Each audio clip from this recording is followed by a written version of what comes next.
Tonight, Bianca Andreescu plays for a spot in the finals at the U.S. Open.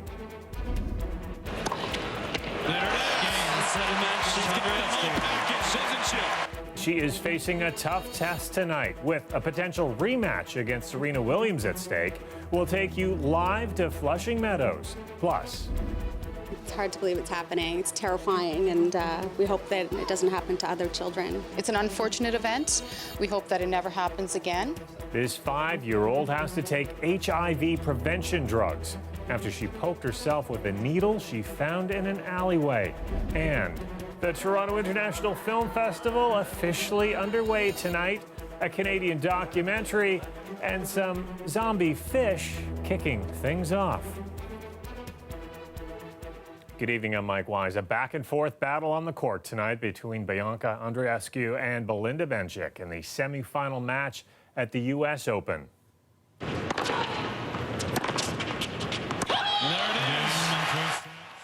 Andreescu battling hard to take the first set after a tiebreaker, 7-6, but not exactly smooth sailing from there. She started off the next set with a 2-game deficit, and right now she's tied 5-5 in the second set.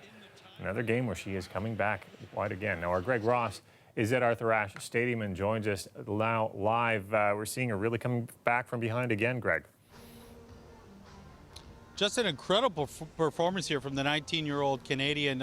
You talked about a back-and-forth match, and that's exactly what we saw in the first set of this match. Both players holding serve. It would go to a tiebreaker, and Andreescu would take it in the tiebreaker. And now in the second set, early on, Bencic looking very good, breaking Andreescu 3 times, but Andreescu has battled back and now breaking Bencic 3 times, and they are back on serve now. As you mentioned, 5-all in the second set, so Andreescu not wanting to go to a third set for the third straight match. She's looking to close this out right now and looking to make history, Canadian history, looking to become the first ever Canadian in the singles draw to advance to the final of a U.S. Open. And right now, we could see a rematch of the Rogers Cup final, which was Serena Williams and, of course, Andreescu. Now, we all know how that one ended. Serena Williams, after just a few games, actually having to withdraw because of back spasms. Serena Williams, though,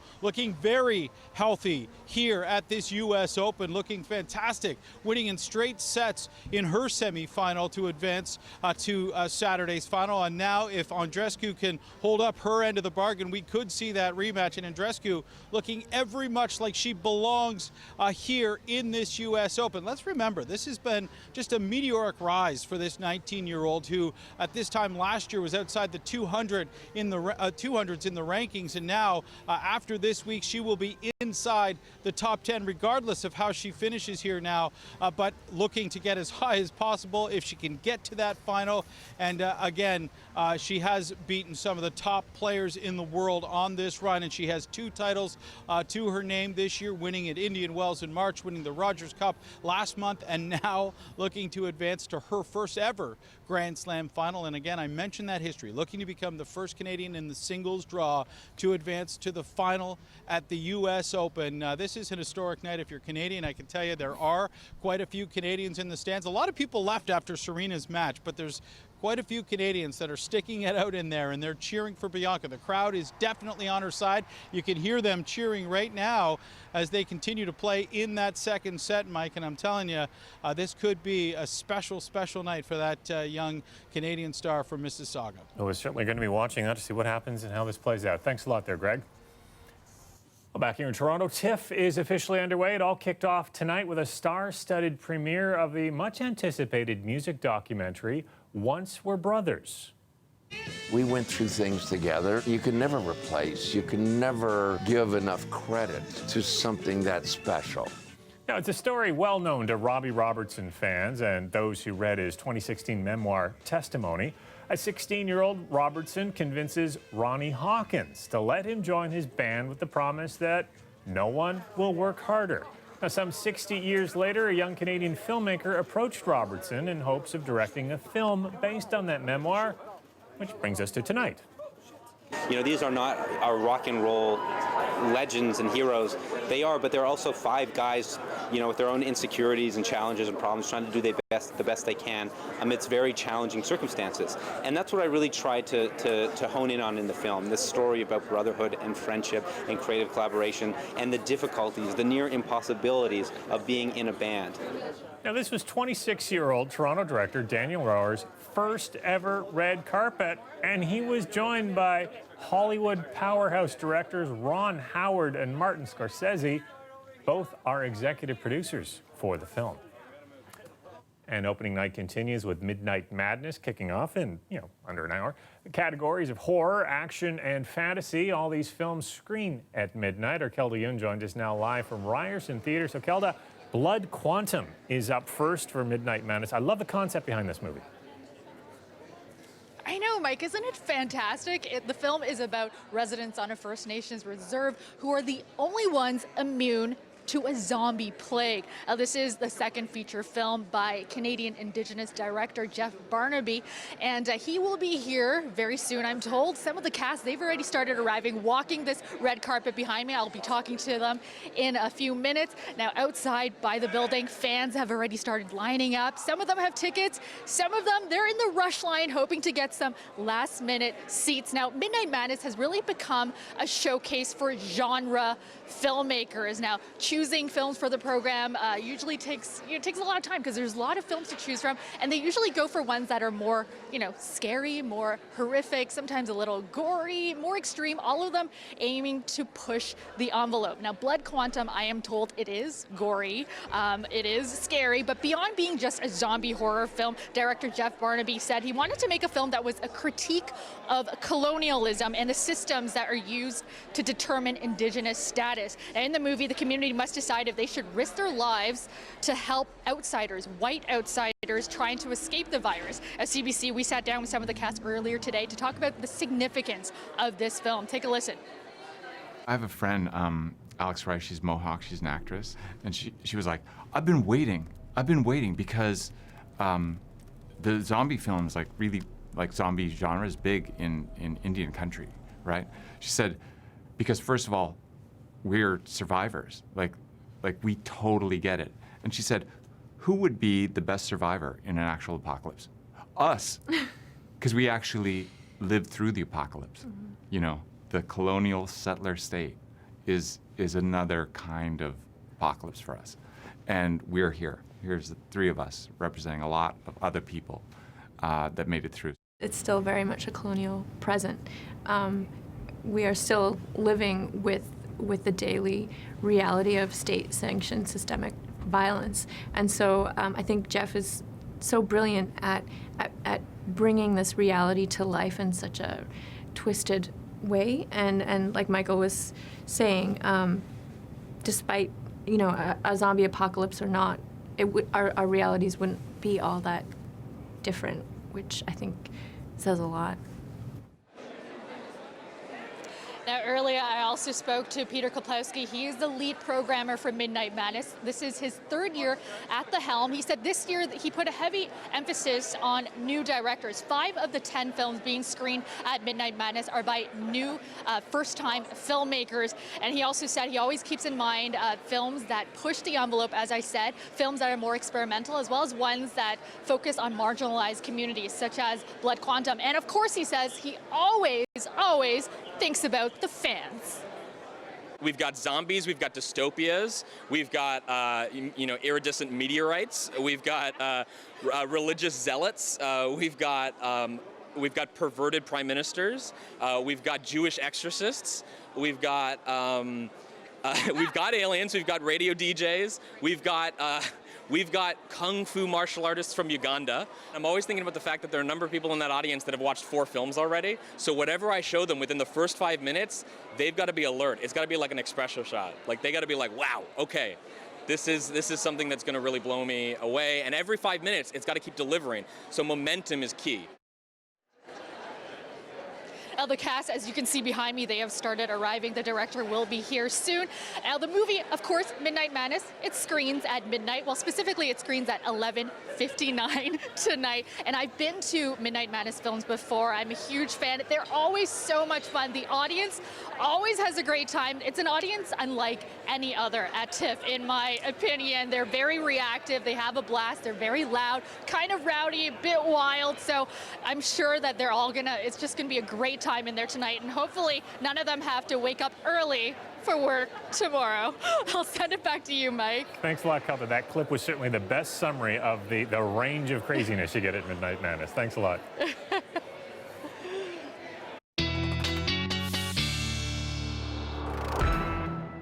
Colette Kennedy's here with the first look at the forecast. We do have the stars in Toronto tonight, but you don't have to be on a red carpet to see them.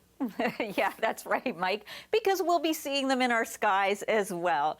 Yeah, we have a few clouds that are going to be building in through the overnight hours, but primarily it's going to be pretty clear out there. And in terms of the temperature, it's also relative, near seasonal overnight, which to me is starting to get a little bit cold, but it's seasonal. So this time of year, that's around 11 degrees, and we're going to be just a hair under that. We do have a slight risk for seeing some scattered showers into Friday, some isolated ones into Saturday afternoon. So just know that's there, but otherwise, the weekend primarily a fair one, although cooling towards the second half of the weekend.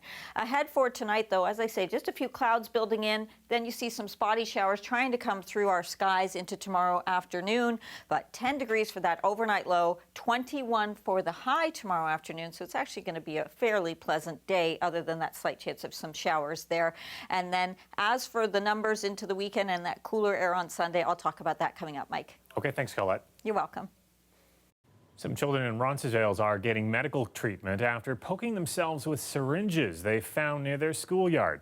Now, this happened yesterday morning. The syringes were just outside the schoolyard, but the kids were able to reach them. Now they have to take HIV prevention drugs. Shannon Martin has a story and a message for kids and parents. We poked it and then It's a big lesson for a little person. You poked your hands with the needles? Mm-hmm. What did it feel like? It felt a little holding. The 5-year-old was playing with 2 friends behind her school in this alleyway when they found the discarded needles. And then what happened? Then we told the teacher and washed our hands with soap. The principal called us at home as soon as it happened. Lily's mom, Amy, raced over. The kids were piled into an ambulance and taken to hospital. They were vaccinated for hepatitis, and then they actually had a transfusion for hepatitis B to protect them from that. And now Lily and her friends start 28 days of drugs for HIV prevention. It's hard to believe it's happening. It's terrifying. The school's custodian sweeps the yard and playground every morning.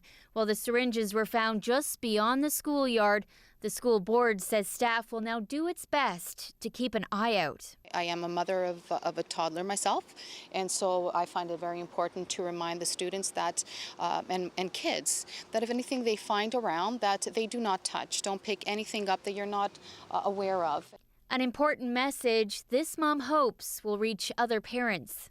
We hadn't talked to Lily about not touching needles specifically and showing her what that was and the dangers of that. So we regret that. We hope that it doesn't happen to other children. How do you feel right now? It doesn't hurt right now. It just the tape, I keep itching on it. So Hopefully, that's the worst of it. Shannon Martin, CBC News, Toronto. Well, thousands of education workers in the province could soon be in a legal strike position. The union representing 55,000 education assistants, custodians, and some instructors is officially requesting a no-board notice. That will start a 17-day countdown to possible job action across the province. It would affect workers in all boards, public, Catholic, French, and English. Education Minister Stephen Lecce says he is disappointed in the action, but says he's pleased that CUPE and the school boards have appointed a mediator. He's calling on all parties to reach a deal in good faith. You know, decisions were made with perhaps not the best interest of the taxpayers of Ontario in mind. Well, your tax dollars are subsidizing this zip line just east of Gananoque. And you won't believe how much money it has lost in just a few years. We'll have that story after the break.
Some breaking news for you. Just as we went to break, she did it. Bianca Andreescu has advanced to the final match at the U.S. Open in Flushing Meadows, taking 2 straight sets tonight.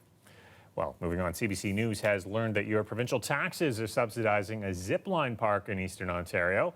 An audit into the St. Lawrence Parks Commission shows that the agency's newest tourist attractions have lost nearly $1 million in just 3 years. Our Queen's Park reporter Mike Crawley has the exclusive story. Skywood Eco Adventures is the largest zipline park in Canada. Lumina Borealis is a wintertime light show in Kingston. A provincial government agency called the St. Lawrence Parks Commission runs the attractions. Both were supposed to be moneymakers. Instead, they've been a drain on Ontario taxpayers. CBC News obtained the government's internal audit into the Parks Commission. It shows that officials predicted the zipline would make more than $450,000 in profit in its first 3 years. It actually lost more than $250,000. Decisions were made with perhaps not the best interest of the taxpayers of Ontario in mind. Lumina Borealis ran the past 3 winters inside Fort Henry in Kingston. The commission predicted as many as 90,000 people would buy tickets each season. Attendance never even came close to that. Well, maybe enthusiasm got ahead of logic. The commission forecast Lumina Borealis would make $600,000 in average yearly profit. Instead, it lost money 3 years running. It's now been cancelled. The board has made a decision to refresh that event, to look for another profitable event that we could actually run in its place. Bob Runciman is the new chair of the Parks Commission's board. He's a former PC cabinet minister and senator. The Ford government appointed him in February after the audit was filed. Since then, Skywood has gone through what Runciman says will be another money-losing summer. I certainly I have some questions about it and about the operation of it. Runciman is questioning why the province is running a zipline park. Whether we should be in that business or not, or whether it should be perhaps leased out to a private sector operator. Those are the kinds of issues that we will be dealing with going forward. The audit covers a time period when the Wynne Liberals were in power. In a statement today, the Ford government said it intends to clean up the financial mess that the Liberals left behind, but it did not say what it intends to do about the zipline park that's still operating. Mike Crawley, CBC News, Toronto. Well, there's a live shot outside the Ryerson Theatre where stars of the film Blood Quantum are set to arrive or are arriving right now, walking the red carpet there. The film kicking off Midnight Madness tonight. We'll have more from the first day of TIFF still ahead.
The weather update is brought to you by Train Extreme Conditions Testing. It's hard to stop a train, really hard. Train, the most reliable heating and cooling brand.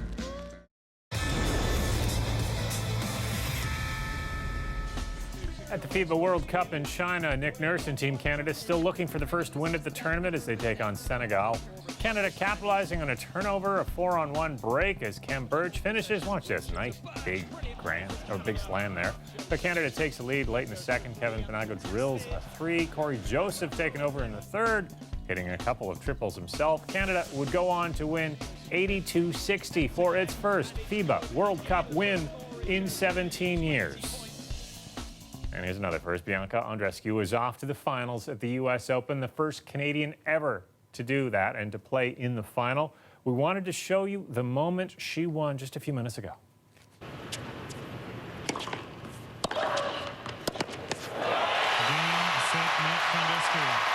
Two sets to up, 7-6, 7-5. She can't believe it. But those of us that have seen her rise this year can believe it. She's that good. This is real life. Andreescu will face Serena Williams on Saturday.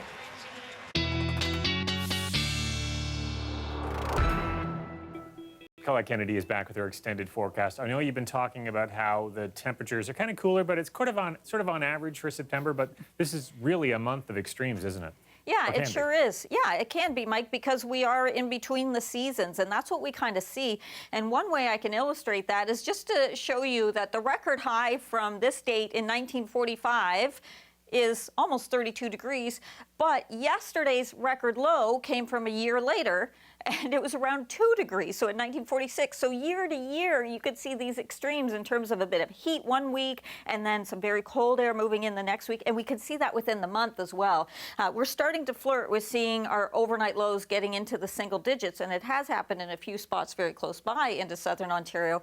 For Toronto, we haven't actually seen that since back in June. We had a couple of days in early June where the temperature was around 6 degrees, so we're headed in that direction for sure. Showing you the daytime temperatures, though, this is a look at 6 a.m. this morning. So Barrie at 7, Kitchener, a cool night last night, 5 degrees, but by noon, look at those readings. Yeah, really comfortable. It was such a nice day today. And then into the afternoon hours, popping up just into those low 20s, so still just a little below seasonal there.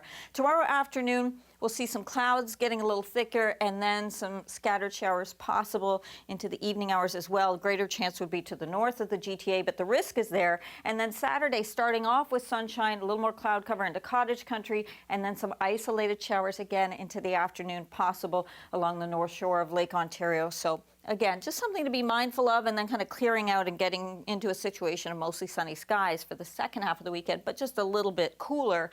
Overnight tonight for southwestern Ontario, some increase in cloudiness, a chance of showers to the north that'll actually keep the temperature up a little bit. And then tomorrow afternoon, pleasant temperatures, 23, 24 degrees, isolated showers, again, possible. Some of that instability there. Stars out tonight, and those lows mark them into a single digit, 9 degrees, otherwise around 10 for the city. And then 20 to 21, maybe a little milder for St. Catharines with some isolated showers into tomorrow afternoon. As for that slightly cooler air for the second half of the weekend, it's not so bad, right? But 23 on Saturday, down to 19 for the high on Sunday. Getting again close to seeing single digits. I'm not putting them in there yet, but it's possible. We're so close tonight and going to be close again Sunday night into Monday. We could see a 9 showing up. 19 with mostly sunny skies into Monday. Tuesday, increasing cloudiness, and especially Tuesday night into Wednesday, it looks like showers will return then, Mike. Okay, thanks a lot, Colette. You're welcome.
Before we go, we want to show you another moment from TIFF today. There was a surprise at the end of the Once We're Brothers press conference.